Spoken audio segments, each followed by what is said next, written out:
In this episode of The Wett Spot, things are going to be a bit different. You're not going to hear my poem, but the poem of the person I'm going to interview. So, stay tuned and let's get wet.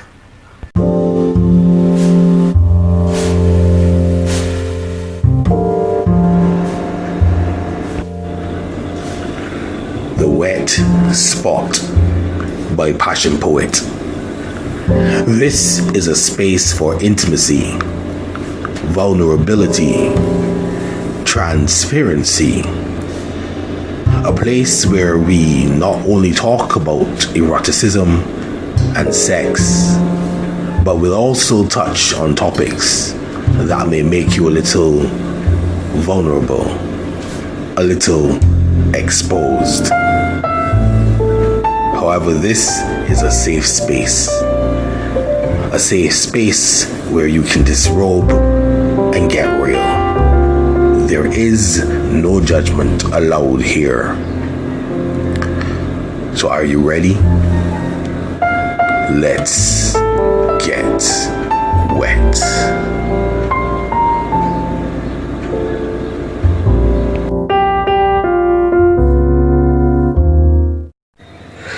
The Wett Spot is sponsored by Passionate Words Editing Services.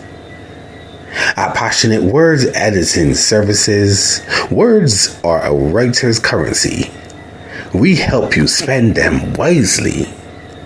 For all your editing, proofreading, transcribing needs, follow at Passionate Words Editing on Instagram.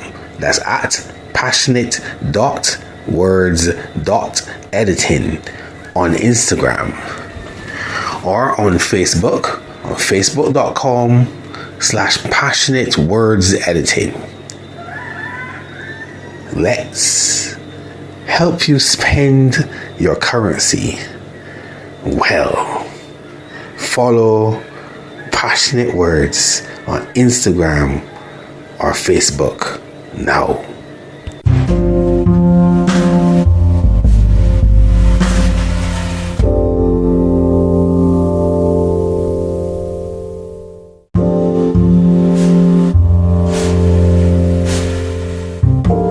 In this edition of The Wett Spot, as I promised, things are going to be different. We're going to be listening to Defining Orgasm by Mariposa Butterfly Queen. And then immediately afterwards, we're going to go into an interview with her, which is, again, different from how I usually do things, because it is, you know what? I'll let you listen and see for yourself. First, defining orgasm.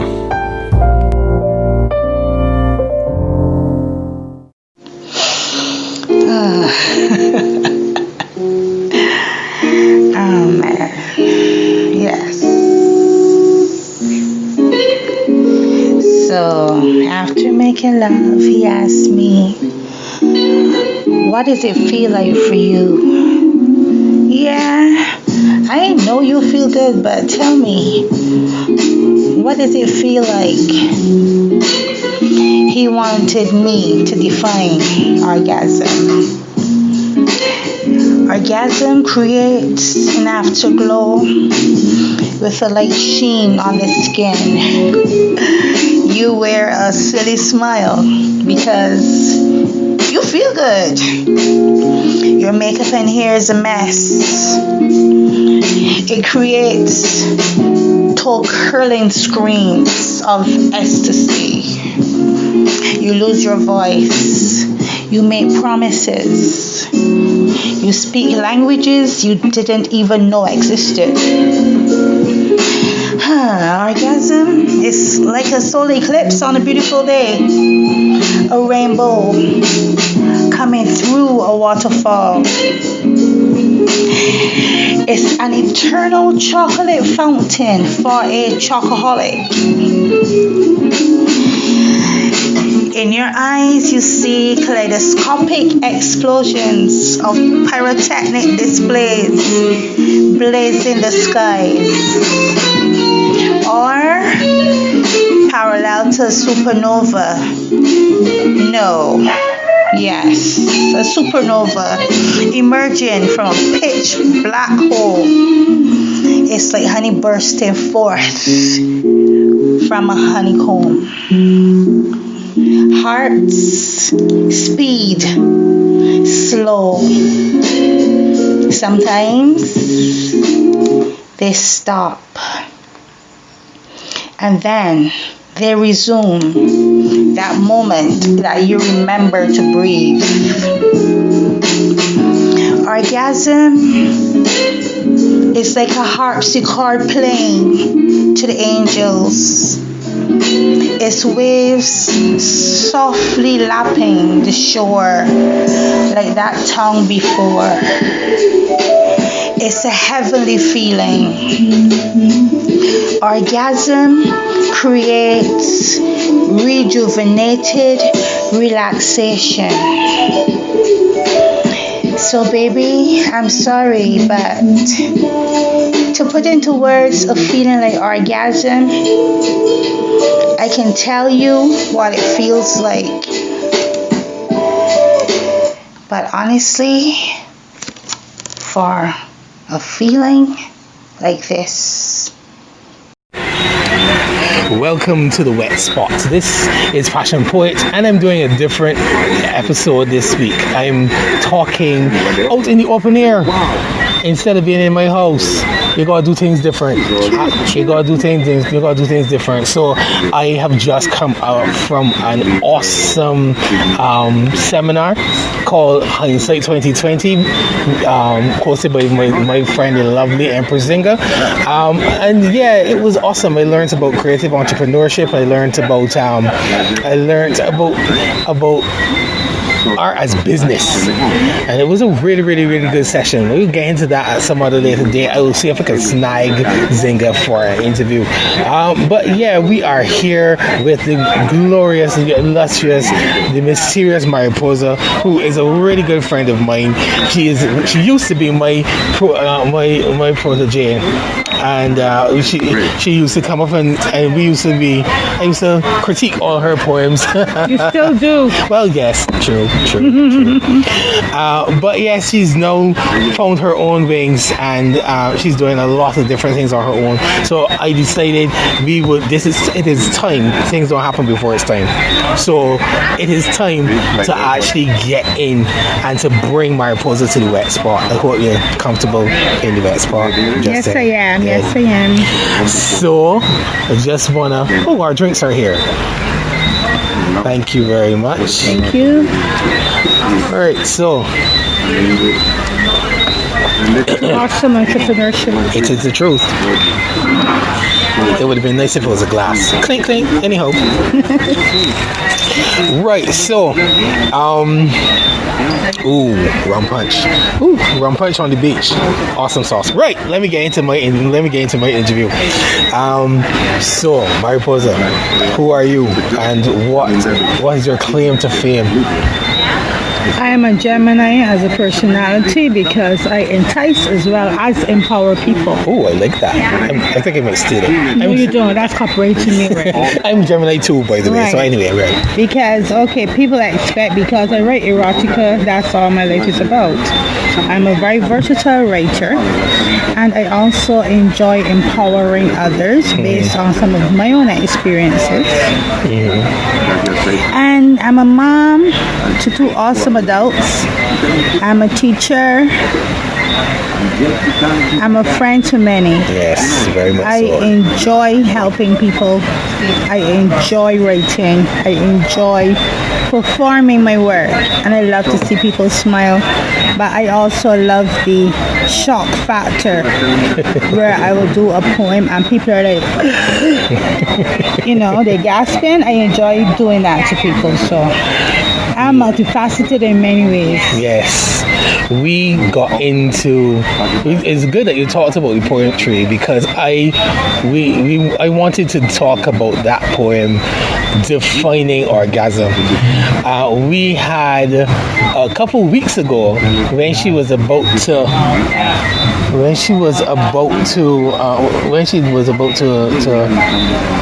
she was recording it, right? Sorry, something distracted me in the distance. It's one of the things about actually being out in the open this time. But yeah, she was recording it and trying to learn it, I guess, or just getting accustomed to it. And every time, she would say something, it would come back with something different, and it just had this sultry vibe, and I loved it.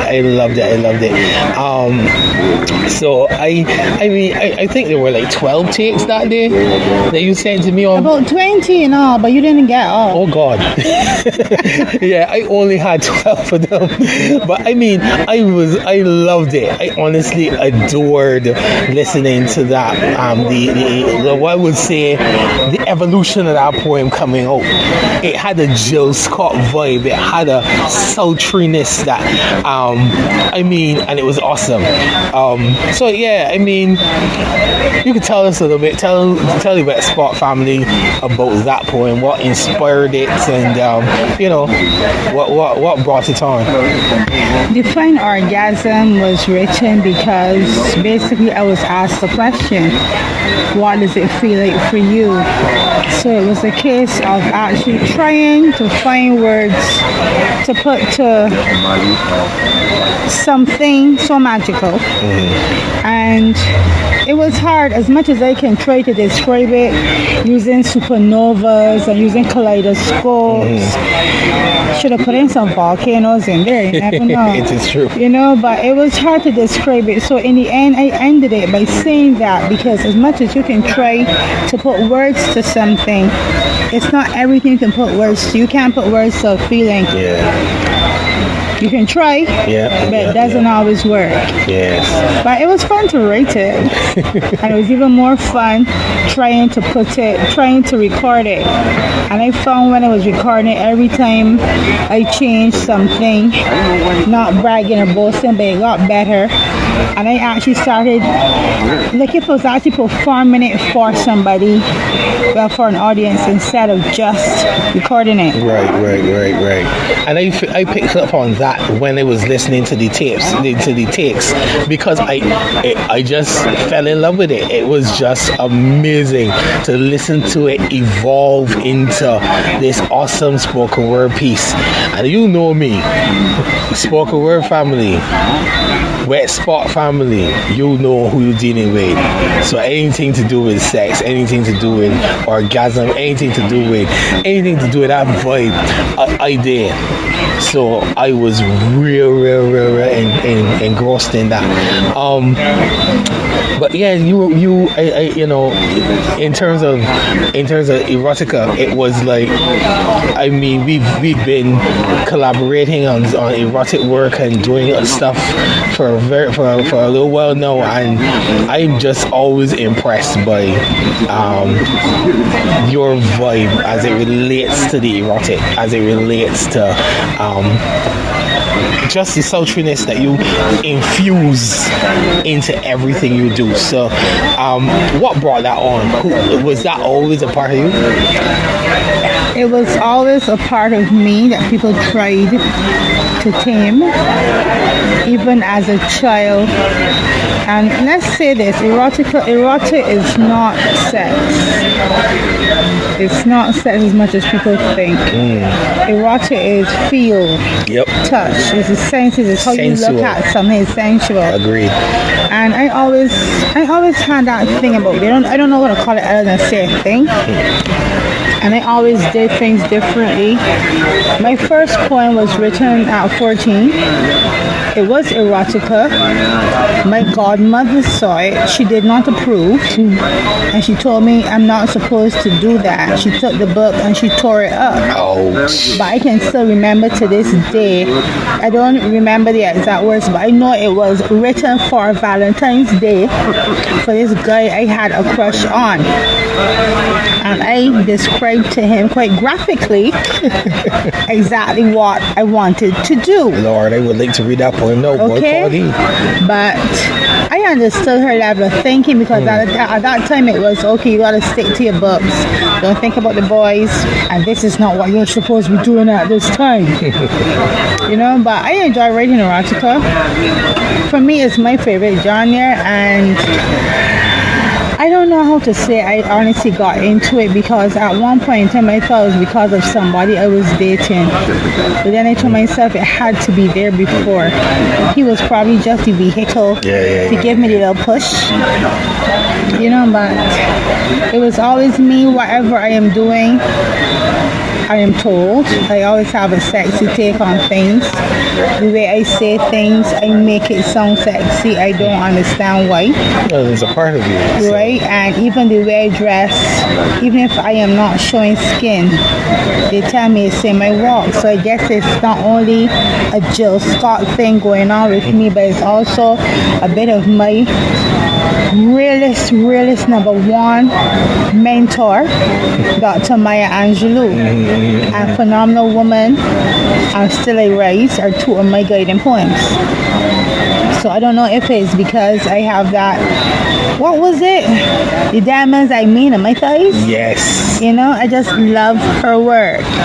You know, so the two of them inspired me a lot. And I also read a bit of Audre Lorde. Oh, yes, that's what got me into the erotic, real talk. I did a workshop with Dorothea Smart. That's where we met.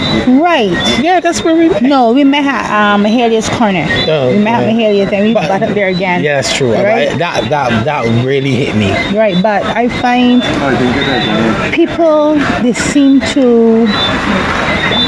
They still see it as taboo. They think their bodies must be hidden. They think it's not okay to be sexy. It's supposed to be shut down. And people don't realize sexy, it starts in your mind. It is true. It's not what you wear, it starts in your mind. It is true. So I mean that's true. That Audre Lorde use of the erotic. I remember actually Dorothy that I'm supposed to be doing my next podcast with Dorothy. Awesome. Actually, I think it's the 2nd of December or something. We're supposed to meet and link up. So this is a great what's the word I want to say, a tester or actually usage of the Anchor app for this as well, because I have to go to her and have it. We're not doing it over the phone. I'll do it face to face. So nice. Doing it like this is practice for doing it with her as well. But yeah, but that really hit me. That was saying the use of the erotic as sensual and not just about sex. You know, I actually said to her, and I will tell her again because she may have forgotten, that talk that she did on Audre Lorde and the use of erotic is why I'm here doing this right now. It was very inspiring. Right? Because it really opened my mind, it opened my eyes to the fact that my first book is called Erotic. Right? And eroticism, it pulls you in, and it's sensuality on the highest level. It's kind of like music. It is true. It's like music. Yes, and the good thing about it is that you use all of your senses. That's when people talk about sensuality. That's the real true meaning of sensuality. Being able to connect with your senses to all of these different things. So, let me see. Well, I didn't prepare. I was supposed to have a whole list of questions for Margaret. She wanted me to have a whole list of questions for her. I was like, yeah, that's a good idea because it would keep me on track. But even if you have questions, you wouldn't be on track. Well, that's true too. But it's all like I like the organic feel, man. You know what I mean? But true to the Gemini form, I looking at the time. True to the Gemini form, it is not just erotica and writing that makes up Mariposa. Exactly. Right? So slide into the other side and tell us about the other side. Okay. Of who you are. All right. The other side of me is the empowerment side, and people find it hard to believe when they see me and when they hear I write erotica. I was abused as a child, and also in abusive relationships. Thank God that cycle has ended. But it was a difficult time for me. It was difficult to process it, and I blamed myself for a lot. But one thing I brought out of this is that you go through things, you learn from them, you call it experience, and you move on. You grieve a bit, but you don't stay there. You move forward. And if you can help somebody, if you can see something and stop somebody from falling into that same trap, the red sign, the red flags, you stop them.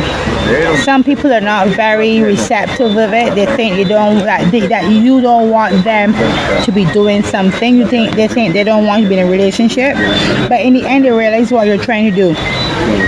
So what I did previously, I had a female empowerment group where you're actually with people that need the service. And then I realized, you know what, you're pouring into people, not pouring into yourself.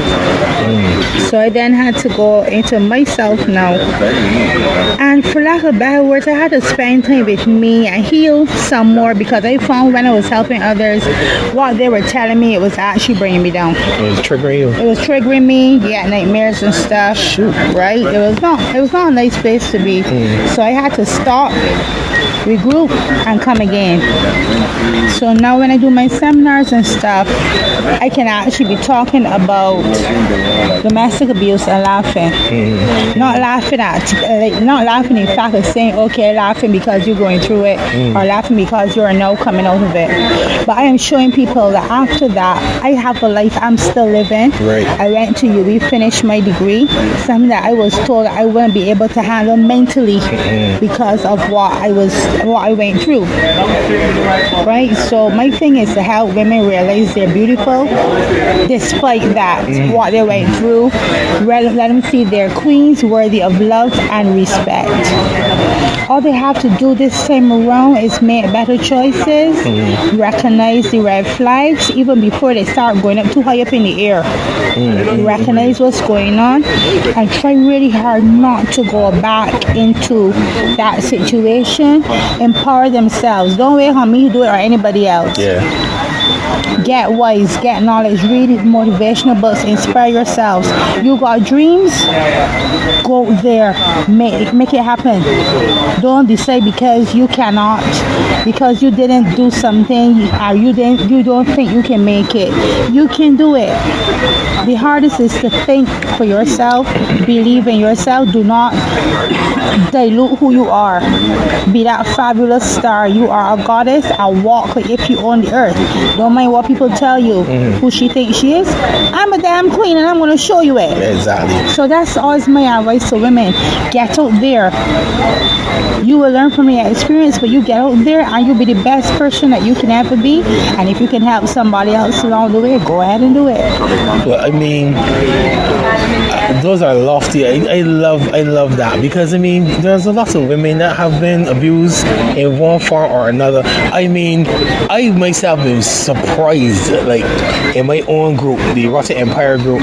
I remember one time I was making a joke, and I was trying to get people engaged. You know how in these Facebook groups what's happening, you want people to, and I said, okay, let me hear about your first sexual experience, you know. And I expecting to hear I want to hear things about the guy pull out, or if there was something where I fart when he was eating me out and I fart, or something like that. But I mean, so I looking for the jovial things, you know what I mean? But then I butt up on almost like 90% of the women was like, I can't really talk about my first experience because I was molested. It wasn't pleasant. I was molested. I was raped, or it just this, and it was like the sheer magnitude of the amount of women that have been going through that as their first experience. People ask me why I do erotica. I tell people all the time, I love women and I love words. Not always in that order. But I mean, yeah, not always in that order. But I mean, but also when I write a piece, you know this. When I write a piece, my goal isn't exactly about the to make you come or anything. So that's like the surface. My goal is to treat you, to have you recognize the same godhood, the same goddessness that you talked about, queenness that you talked about. In my words, as a male, I want deify you. I want make you.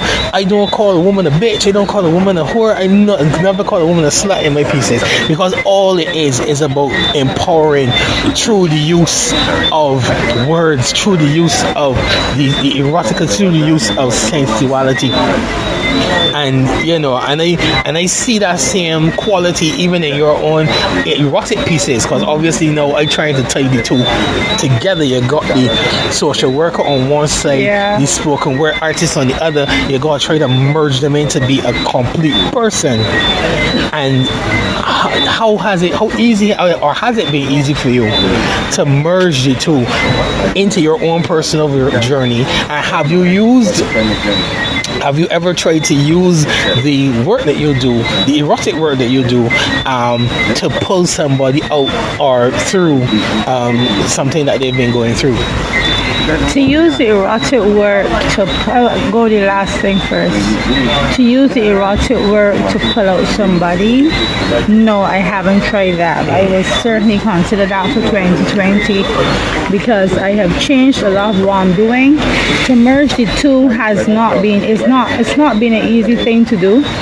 Because I find if you go to somebody to empower, they don't expect to hear erotica. True. And that's not the society we live in. The society we live in, if you're in empowerment zone, you have to stay in empowerment zone. If you're in erotic zone now, you can slide across the empowerment. That's no problem. Right? So what I've decided to do, I've split both businesses. One for empowerment, one for the writing of the erotica, and I find splitting them was probably the best thing that I did, because I do not have to be wondering what people think, because honestly it affected me, and I have kids, so I always wondered what they think. But my children are both the age now, they seem to be more fascinated by my work than anything else right now. Right? So to merge the two, I would seriously consider that. You know, I love a challenge. It's true. So I would seriously consider that, because I would normally do something just on empowerment or just on erotica. Then you put a little empowerment in there to make people know, you know what, you can come out of that shell. But I've never tried it the other way. Yeah, because I mean, just today we were in the same Hindsight 2020 and Prezinga. Yeah, but I mean, I was telling people the same thing, and people seemed all surprised. But I said my work isn't all about sex. You would think that because I like to talk about orgasms, and I might use the occasional P word. You know, whatever the case may be, pussy or whatever, you know, because it's my podcast. I ain't gonna say something. But anyhow, I mean, but ultimately, my goal, honestly, when I write, I want you to feel good, and when I want you to feel good, ain't just from a physical perspective. I want you to feel good mentally, sexually, socially. I want to demystify the sexual act and demystify erotica. I mean, I mean, you yourself have been on my panels. The Erotic Empire had they've had 2 panel discussions Time so for far. another one. And it's very, very much time for another one. And we talked about whether we were really free in the first one, and I can't even remember the thing on the second one, but yeah, I mean, and they were actually well attended. People were coming out, and I wanted to have an idea where a forum where people can talk, if you want to use the word academically, about sex and about erotica, and seeing erotica as something that we could take out to the taboo zone to demystify it, right? So yeah, I mean, there's a lot coming in 2020 for myself. There's a lot coming in 2020 for Mariposa. I mean, all I can say is hold on, especially after coming out to that workshop was really inspiring. For sure. So for those who are listening to this podcast, I want you to go and look for her. I'm gonna ask her now to tell you how to find her on IG, on whatever social media. Go and find her, follow her, because she has some great works. She has 7 books so far, 6 of which I edited, by the way, shameless plug. You know if you've listened to this podcast for any length of time, Passionate Words Editing Services is the sponsor that is going on all the time. Yes, that's my company. If you want to sponsor my podcast, you can hit me up. We can talk about it, and I can get somebody else to sponsor me as well. But yes, Passionate Words sponsors, and I've edited 6 of her 7 books, so I know intimately. Ooh, I like that word. Intimately about her work. So yeah, tell the people while we're wrapping up. Tell the people how to find you, what they're gonna expect. Oh wait, before we wrap up, we can talk about the books. I mean, I was about to wrap up and talk about the books. We need to talk about the books. So talk about the books. Okay, there's 7 books in all. Number 1. What's the name of your first one, Robert? Now you're asking me. I got rum in my system. Okay, the first one is Christmas Seduction. Then there is Journey of the Butterfly. That is the empowerment book. That one is very dear to my heart. Then we have Moscato Moments, the very first erotic book. And then there is one that is absolutely gorgeous to look at, I guess, because my face is on it. But that one is very dear to my heart too, because my son took the photo on it. Oh, it's called My Heart Whispers. Yes. And then after those 4, we have a trilogy. The trilogy has not been marketed here in Barbados yet. But the trilogy, they're called Tameless. The first one is Tameless Deep Inside Me. Then there's Tameless Bold. And there is Tameless Forbidden. Yes. That one is extremely erotic. My erotic books are not for the faint-hearted. That's the only disclaimer I will ever give. I mean, you on the wet spot, so exactly. Anybody listening to this should know. Understand? Exactly. And my thing is this: I explore whatever topic comes to mind, and I will say this: some of the experiences in the books are not mine. Some are things I read about. Some are things friends told me about. Some are things friends dared me to write about that I knew nothing of. That's and I was true. told I did pretty good on it too. Listen to me, people. I say it all the time. My novel, Make It Rain. He's not me. Rain is not me. Sounds like you. Listen to whatever. Listen to me, all y'all people listening to my podcast who have ever read my book. Make It Rain is not about me. Okay, if you have not figured it out yet, go and get the book on Amazon and read it for yourself. But no, it dying me. Anyhow, I just have to make that disclaimer because people feel, because as an erotic writer, people feel that you do every single thing that you write. Yeah, I mean, people feel that I'm doing fucking every night. I mean, I need to have some. I have not had sex in a long ass time. But you know what I'm saying? But basically speaking, you know, that's the kind of thing. People feel just because you write erotica, that's the kind that you live that life all the time. They think that's all you do morning, noon, and night. It isn't. Breakfast, lunch, and dinner. It isn't. And in between snacks. Anyhow, we're getting off here. Yes. Well, no, not getting off. We're moving off topic. I saw what you did there. Right. Anyhow, you can reach me on Instagram, Facebook, Twitter, Mariposa MARIPOSA_BQ. BQ, the butterfly queen. We'll get into that story another time. Yes. Yes, well, yes, that's true. I really want to get into that story, but I'm looking at the time. And you will also find me on Anchor, my podcast. Yes. It's not a podcast, it is a Maricast. Yes. I love her podcast. It's very, very, very empowering, I love it. I love it. It's changing. Everything is all about It's evolving. changing, We were talking about evolving earlier today off air too. So this is the wet spot. I've been talking to Mariposa Butterfly Queen. I want you to check her out on social media and follow her, because this year coming up, we talked about evolving. Things are going to be completely different. And I know this because I myself am going through evolving. She's going through evolving, and we're going into a new year and a new decade. So let's get on board. This is PassionPoet. I've been talking to Mariposa. Let's get wet. Passion out.